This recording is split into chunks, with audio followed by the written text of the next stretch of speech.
அதாவது கதை சொல்லும் கலை. நடக்க முடியாத சம்பவங்கள தான் நம்ம கதையா சொல்லணும். அந்த வகையில இப்போ ஒரு நான் கதை சொல்றேன்.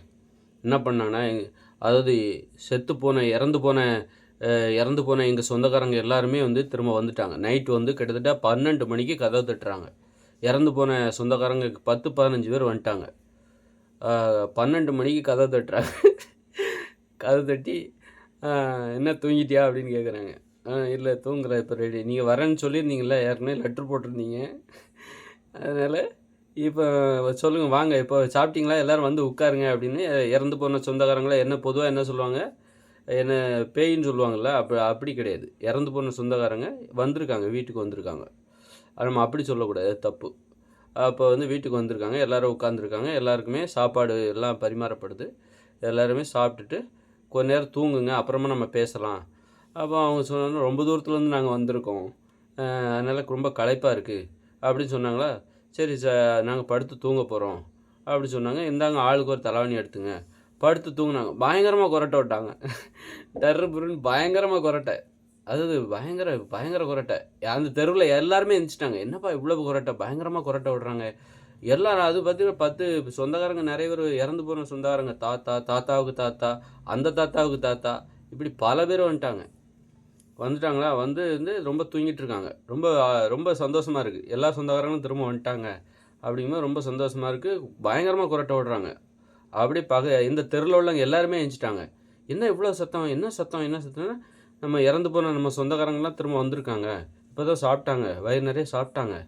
சாப்பிட்டு இப்போ தான் படுத்து ரெஸ்ட் எடுக்கிறாங்க. நாளைக்கு காலைல வேணால் வாங்க, அது பேசிக்கலாம் அப்படின்னா. அந்த அந்த கொரட்டை கொஞ்சம் கொரட்டை கொஞ்சம் சத்தமாக கொரட்டை விட சொல்ல, அமைதியாக கொரட்டை விடுங்க அப்படி இல்லைன்னா. அப்போ வந்து எழுப்பணும். சொந்தக்காரன் யாருமே எழும்பலை. அப்போ நான் என்ன சொன்னேன், நீங்கள் உங்கள் கதவை நல்லா சாத்திக்கோங்க, நானும் இந்த கதவை, எங்கள் வீட்டு கதவை நல்லா சாத்திக்கிறேன், நம்ம காலையில் வந்து பார்க்கலாம் அப்படின்னோடனே. அப்புறம் காலையில் வந்து விடிஞ்சு பார்த்தா எல்லா சொந்தக்காரங்களும் போயிட்டாங்க, சொல்லிக்காமலே போயிட்டாங்க.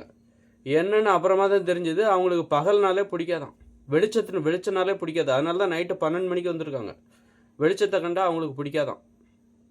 அப்படியா, ஐயோ அப்படின்னு சொல்லிட்டு, சரி அப்போ இன்னொரு நாள் வருவாங்க, என்னைக்கு வருவாங்கன்னு தெரியாதே அப்படின்னு சொல்லிட்டு விட்டுட்டாங்க. இதுதான் வந்து கதை. இதெல்லாம் வந்து இது பேய் கதைன்றக்கூடாது. ஏன்னா பேய் கதைன்னா என்ன அர்த்தம், அது உண்மையாகவே நடக்கும், பேய்னா அது உண்மையிலே இருக்குது அப்படின்னு தானே. இது நடக்க முடியாத சம்பவங்களை சொல்கிறது பேர் தான் கதை சொல்லுகிற கலைன்னா. என்னது, நடக்க முடியாத ஒரு சம்பவத்தை நடக்கிற மாதிரி ஒரு சொல்கிறது. இது நடப்பதற்கு வாய்ப்பு இல்லை அப்படின்னா இது வந்து மூட நம்பிக்கையும் கிடையாது. மூட நம்பிக்கைன்னா நடக்க முடியாத ஒரு விஷயத்த நடந்த மாதிரி சொல்கிறது. இந்த கடவுளை பற்றிய கதைகள், அதுமாதிரி பேய்களை பற்றின, பிசாசை பற்றின கதைலாம் நடக்கவே முடியாது. ஆனால் அது நடந்தது அப்படின்னு போய் சொல்கிறாங்க. நடந்ததுன்னு சொல்கிறாங்களா, அதை நம்ம நம்பணும். அதான் அந்த நம்பிக்கைக்கு பேர் தான் மூட நம்பிக்கை. நம்மளை நம்ப சொல்கிறாங்களா, அந்த நம்பிக்கைக்கு பேர் தான் மூட நம்பிக்கை. அப்போ இப்போ நான் சொன்னது வந்து, இதை நான் ஆரம்பத்திலே சொல்லிட்டேன், இது நடக்கவே வாய்ப்பு இல்லைன்னு சொல்லிட்டேன். நடக்கவே வாய்ப்பு இல்லாத ஒரு கதையை நான் உங்கள்கிட்ட சொல்கிறேன். இறந்து போனவங்க யாரும் திரும்ப வர முடியாது, அப்படி தானே. அப்படி இருக்கும்போது அப்போ நடக்கவே முடியாதுன்னு ஆரம்பத்திலே சொல்லிட்டேன். இதை நீங்கள் உண்மைன்னு நம்பாதீங்க, பொய்ன்னு தான் நீங்கள் நம்பணும். இது நான் பொய் தான் சொல்கிறேன். ஒரு கற்பனை, பொய்யாக ஒரு கற்பனை செய்கிறேன். பொய்களை கற்பனை செய்வது தான் கதைகளுக்கான அடிப்படை விஷயமா இருக்குது. நாளைக்கு இன்னொரு கதை பார்க்கலாமா?